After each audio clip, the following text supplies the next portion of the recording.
오늘은 요한계시록 6장에 대해서 말씀해 드리겠습니다.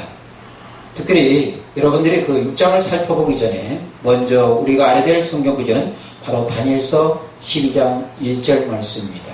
다니엘서 12장 1절 말씀 보게 되면 미가엘이 일어나고 큰 환난과 책에 기록된 자들은 다 구원받더라는 말씀이 나오고 있습니다. 그리고 다니엘서 12장 1절과 요한계시록 12장 7절, 8절, 12절 말씀은 매우 밀접한 관계가 있습니다. 요한계시록 12장 7절 말씀 보게 되면 미가엘과 사탄, 큰 용과의 하늘에서 전쟁이 일어납니다. 그때 사탄은 바로 땅으로 쫓겨납니다. 땅으로 쫓겨나죠. 그리고 보면 계시록 12장 12절 말씀 보니까 땅과 바다는 화가 있다. 그리고 하늘은 어떻습니까? 즐거워한다고 말이 나오고 있습니다.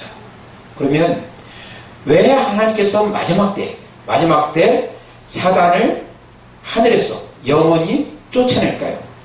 그것은 매우 중요한 의미가 있습니다. 왜냐하면 사단이 하늘에 있으면 바로 성도들을 비방한다는 것이죠. 마지막 때에 이 사건 이후에 얼마 있다가 성도의 휴거 사건이 일어납니다. 그렇다면 성도가 휴거된 이후에 사단이 하늘에 있다면 바로 사단은 성도를 비방할 것입니다. 바로 하나님께서 그것을 용납하지 않죠. 그래서 쫓아냅니다. 그러자 쫓겨난 사단은 바로 자기를 대신하는 대리자 짐승을 통해서 그 비방을 연속한다는 것입니다. 요한계시록 13장 6절 말씀 보게 되면 이 짐승은 하나님을 비방하고 이 짐승은 바로 하늘에 올라간 성도들을 비방한다는 것이죠. 이것을 통해서 우리가 알 수 있는 것은 바로 하나님께서 성도의 휴거 사건 이전에 바로 사탄, 큰 용을 하늘에서 영원히 쫓아내서 더 이상 성도를 비방하지 못하게 한다는 것을 이 말씀을 통해서 우리가 살펴볼 필요가 있습니다. 그리고 6장 부분에서 우리가 보게 되면 큰 줄기가 바로 아까 말씀드린 것처럼 바로 땅으로 쫓겨난 사탄과 예수님의 공중재림 혹은 공중강림이라고 그러죠. 이 사이에는 여기에 보면 7가지의 일들이 연속적으로 벌어지고 있습니다. 7가지 일들이. 먼저 첫 번째 인을 뗄 경우에 누가 등장합니까? 신발과 그 탄자가 등장합니다. 그리고 신발과 그 탄자는 면류관을 가지고 이기고 또 이겼더라 이 말씀이 나옵니다. 그런데 여기서 보면 신발 탄자가 있는데 요한계시록 19장 보게 되면 백마 탄자가 있습니다. 그래서 신학자들은 여기는 신발과 19장의 백마는 같은 것으로 해서 예수 그리스도로서 해석하는 신학자들도 있다는 것이죠. 그런데 엄격한 의미는 6장에 있는 신발은 바로 적그리스도 혹은 적그리스도의 세력이고 19장은 바로 예수 그리스도라는 것입니다. 분명히 다르다는 것입니다. 그렇다면 왜 여기서 계시록 6장에서 신발 탄자가 나타날까요? 왜 신발이 할까요? 그것은 어떤 의미냐면 바로 이 신발 탄자, 그 적그리스도의 세력이 마지막 때 세계적인 전쟁을 일으킬 때 그 시작은 인류의 모든 지구촌 사람들이 공감하는 일을 한다는 것이죠. 그러니까 말 그대로 지구촌의 공공의 적을 바로 정복하는 데 있어서 바로 신발과 그 탄자가 결정적으로 큰 역할을 한다는 것입니다. 그리고 이기고 또 이긴다는 그런 의미는 뭐냐면 일단 전쟁이 시작되면 그 전쟁이 지속된다. 언제까지? 바로 넷째 인을 떼었을 때 검과 흉령과 사망과 땅의 짐승으로서 땅의 4분의 1 권세를 가지고 검과 흉령과 땅의 짐승 사망을 통해서 인류의 전체로서 전쟁의 참화를 일으키는 그때까지 그 전쟁은 지속된다. 우리가 그것을 알 수가 있습니다. 이것을 보면 오늘날 우리의 이 나타나는 시대적 상황, 징조가 보게 되면 마지막 때 인류가 그렇게 두려워하는 바로 3차 세계대전이 일어날 징조들이 세계 곳곳에 보이고 있다는 것이죠. 자, 그렇다면 말씀을 통해서 첫 번째, 첫째 인을 뗄 때 신말과 그 탄 자가 멸관을 가졌다고 했습니다. 이 멸관은 무엇입니까? 승리를 의미하고 있어요. 이기고 또 이긴다는 것이죠. 그리고 이 신말 탄 자, 적그리스도 세력이 일으킨 전쟁에 대해서는 지구촌 사람들이 격려하고 다 찬성한다는 것입니다. 그래서 그 성격이 무슨 성격이다? 신말이다. 신말이라는 것이죠. 그래서 6장에 있는 신말은 19장에 있는 백마탄자와 다르다. 신말은 적그리스도 혹은 적그리스도 세력이고 19장에 있는 백마탄자는 바로 예수 그리스도라고 확연히 구분된다는 것입니다.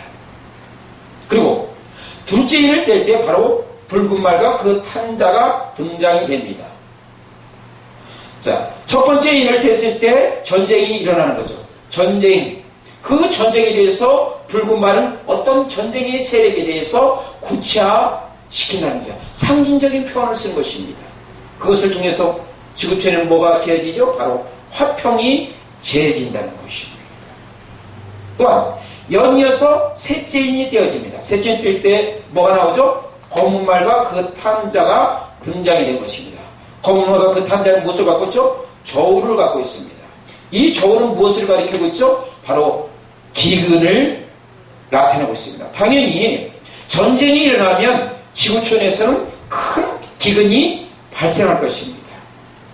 이 당시 물가가 되면 전쟁이 일어나면 평상시보다도 물가가 10배 이상 폭등할 가능성이 많습니다.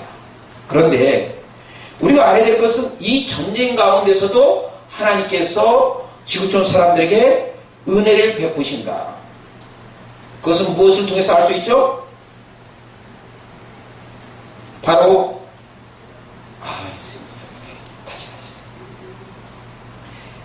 이 부분에 대해서 큰 기근이 발생할 수 있다는 것입니다.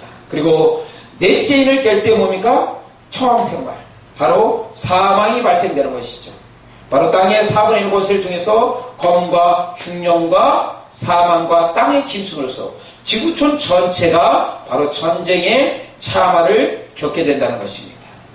그러고 나서 바로 다섯째 인을 뗄 때 바로 순교자가 하늘 재단에 등장합니다. 그런데 이 순교자는 바로 하나님 앞에 호소를 합니다. 하나님께 호소를 한다. 이 하나님께 호소한다는 것은 어떤 의미를 갖고 있죠?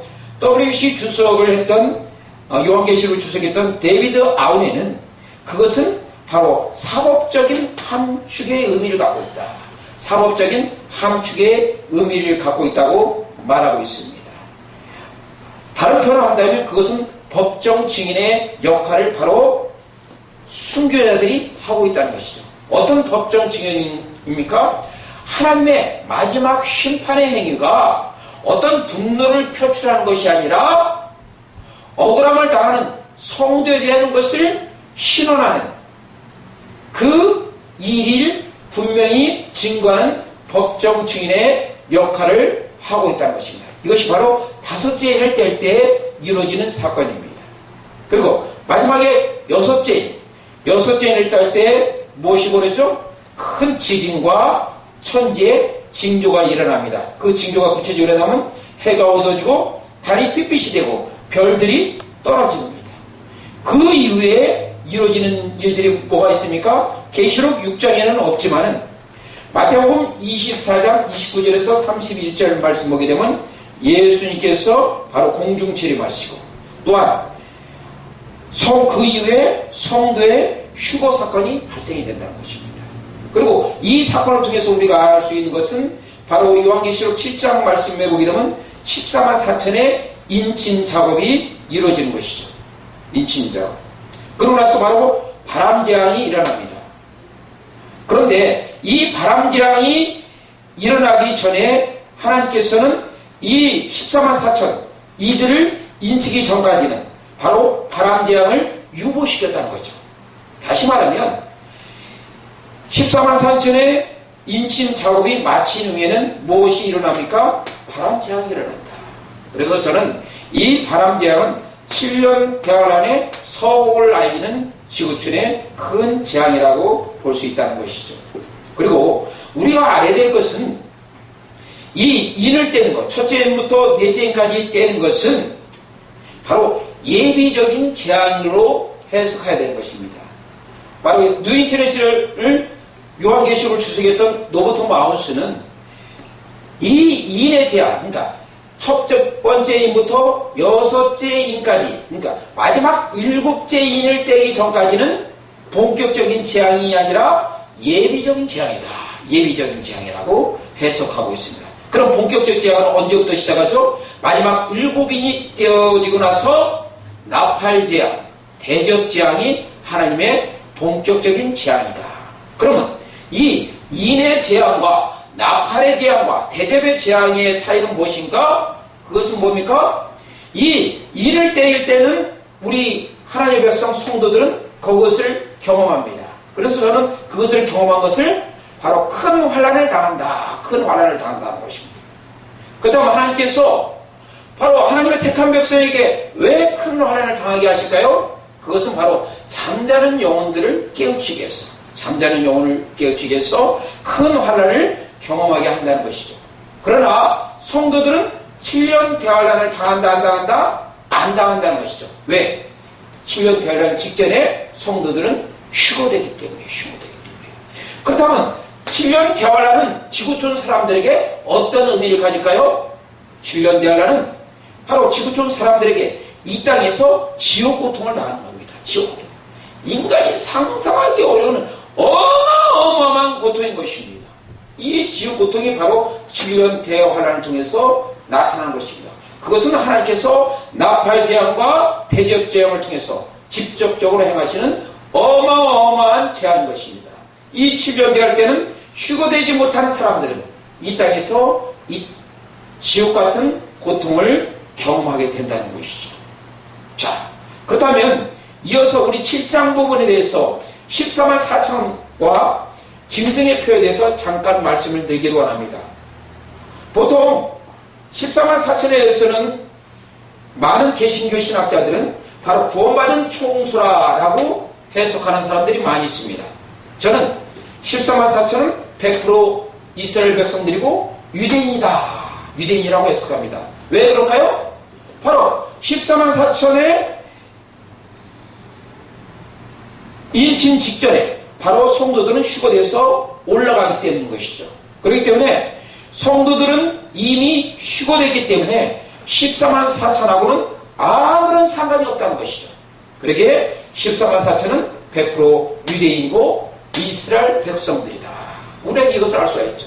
바로 로마서 9장서부터 12절까지 말씀 보게 되면 우리가 무엇을 알 수 있습니까?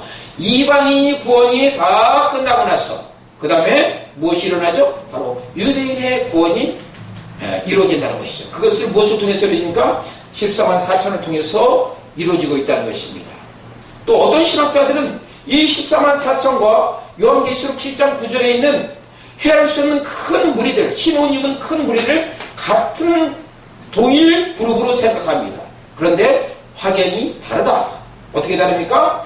14만 4천은 100% 유대인이고 이스라엘 자손인데 요한계시록 7장 9절에 있는 헤아릴 수 없는 큰 무리들은 누굽니까? 바로 구원받은 성도들, 바로 우리들이라는 것이죠. 그렇기 때문에 14만 4천과 헤아릴 수 없는 큰 무리들은 분명한 다른 그룹들이다. 그러면 14만 4천은 꼭 그 수에 맞는 수입니까? 아닙니다. 상징입니다. 보게 되면 유다 지파, 갓, 아세 지파가 공이 어떻게 됩니까? 12,000으로 우리가 알 수가 있습니다. 우리가 민수기를 보게 되면 유다 지파는 많지만 갓이나 아세 지파는 적습니다. 그런데 그것이 동일하게 계시록에서는 12,000으로 나온다는 것이죠. 그렇다면 인침받는 자가 각 지파별로 12,000씩 나온다면 하나님께서는 무엇을 행하십니까? 불평등하게 인쳐해 주신다는 것이죠. 그래서 이 부분에 대해서는 14만 4천은 숫자의 그 정확한 그 숫자를 말하는 것이 아니라 한정수라는 것이죠. 한정수. 대신에 그러니까 하나님께서 채우시는 수이기 때문에 한정수면서 또 어떤 수입니까? 충만한 수다. 충만한 수다. 이렇게 14만 4천을 상징을 우리가 해석할 수가 있습니다. 또 한 가지 짐승의 표에 대해서 우리가 살펴봅니다. 요즘 베리치비융이라고 주장하는 사람들이 많이 있습니다. 이것은 잘못된 것이다. 왜 잘못됐습니까? 우리가 요한계시록 13장 말씀을 보게 되면 이 융유표를 받게 되면 매매를 금한다. 그렇게 설명이 나오고 있습니다. 그런데 그것보다 더 중요한 의미가 있습니다. 바로 융유표를 받게 되면 사단에게 속한다는 의미를 갖고 있습니다. 누구에게? 사단에게 속한다는 의미를 갖고 있습니다. 우리가 예수 믿게 되면 예수님을 주님으로 그리스도로 믿고 영접하게 되면 성령으로 인침받게 되죠. 성령으로 인침받게 되면 우리는 누구의 백성이 됩니까? 바로 하나님의 백성이 되는 것입니다. 이와 마찬가지로 마지막 때에 이 짐승의 표를 받는 사람들은 누구에게 속한다? 바로 사탄에게 속한다는 의미를 갖고 있습니다. 단순히 매매를 금한다 그 수준이 아니에요. 어마어마한 것입니다. 사단에게 속하면 무엇입니까? 반드시 불못, 지옥에 들어간다는 것이죠. 지옥에 들어간다. 그렇기 때문에 우리는 분명히 이것을 알아야 됩니다. 그렇다면 이 짐승의 표 666이 언제 시행되느냐? 언제 시행되느냐? 그것은 지금 시행되는 것이 아니에요. 바로 7년 대환란 전반기에서 후반기 들어가는 그때 바로 중간에서부터 짐승의 표가 본격적으로 시작된다. 그럼 누구에서 시작됩니까? 요한계시록 11장 7절 말씀 보게 되면 무적행에서 올라온 짐승, 요한계시록 13장 1절의 말씀 보게 되면 바다에서 올라온 짐승, 표는 다르지만 짐승은 똑같습니다. 그러면 그 짐승은 어떤 의미를 갖고 있습니까? 이미 존재했던 적그리스도에게 덧입혀진 사대의 영이 뭐다? 짐승이라고 분명히 우리는 알아야 됩니다. 어떤 신학자들은 다니엘서 나오는 네 짐승과 요한계시록 나온 짐승이 단어가 똑같으니까 똑같다고 해석하는데 그것은 분명히 잘못됐다는 것이죠. 요한계시록에 나오는 짐승은 누구다? 바로 이미 존재한 적그리스도에게 덧입혀진 사단의 영이다. 사단의 영이다. 그때부터 바로 적그리스도는 이 전반기에서 후반기에서 들어가는 이 사이에 요한계시록 13장 3절 말씀 보게 되면 10불 중 하나가 거의 죽게 되었다는 표현이 나옵니다. 그건 사실 의학적으로는 죽었습니다. 그런데 이 무중에서 올라온 짐승에 덧입혀지자 죽게 되었던 적그리스도가 다시 살아납니다. 그때부터는 적그리스도는 인간이 아닌 지구상에서 신적 존재로서 경배를 받는다는 것입니다.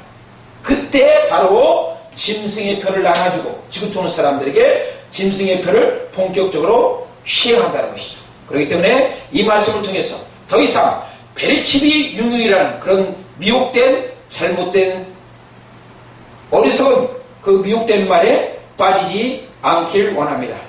제가 오늘 짧은 시간에 계시록 6장 말씀을 통해서 마지막 인류에게 일어나는 3차 세계대전이라는 거기에 대해서 설명해 드렸고 그 다음에 14만 4천과 짐승의 표에 대해서 간략히 설명드렸습니다. 이것을 통해서 마지막 때 이 이단이나 이 거짓된 사상에서 미혹되지 말고 예수님 오실 때가 매우 가까운 이때 더욱더 열심히 전도하고 더욱더 열심히 기도해서 예수님 오실 때 모두 다 들림받는 복된 성도님 되기를 축원합니다. 아멘. 됐어요. 계시록 여는 황금 열쇠 책을 소개해드립니다. 저는 17년간 신학 공부를 했고 백석대학교에서 박사학위를 받은 서만선 목사입니다. 수지에 있는 예수강의교회에서 목회를 하고 있습니다. 이 계시록은 제가 2년 전에 새벽기도 때 요한계시록 말씀을 전하는 가운데서 하나님께서 깨닫게 해주셔서 하루에 10시간씩 1년 동안 책을 써서 작년 10월, 15일 이 책을 처음으로 발간했습니다. 출판사는 해동 출판사고요. 아직 그 시중에는 유통이 안 됐기 때문에 저한테 전화해 주시면 이 책을 보내드리겠습니다. 또한 이 책을 여러분들이 보시면 계시록 전반적인 어떠한 새로운 신학사상에 대해서 분명히 깨닫는 영적 지혜와 신학적 지혜를 이 책을 통해서 여러분들은 경험하게 될 것입니다. 감사합니다.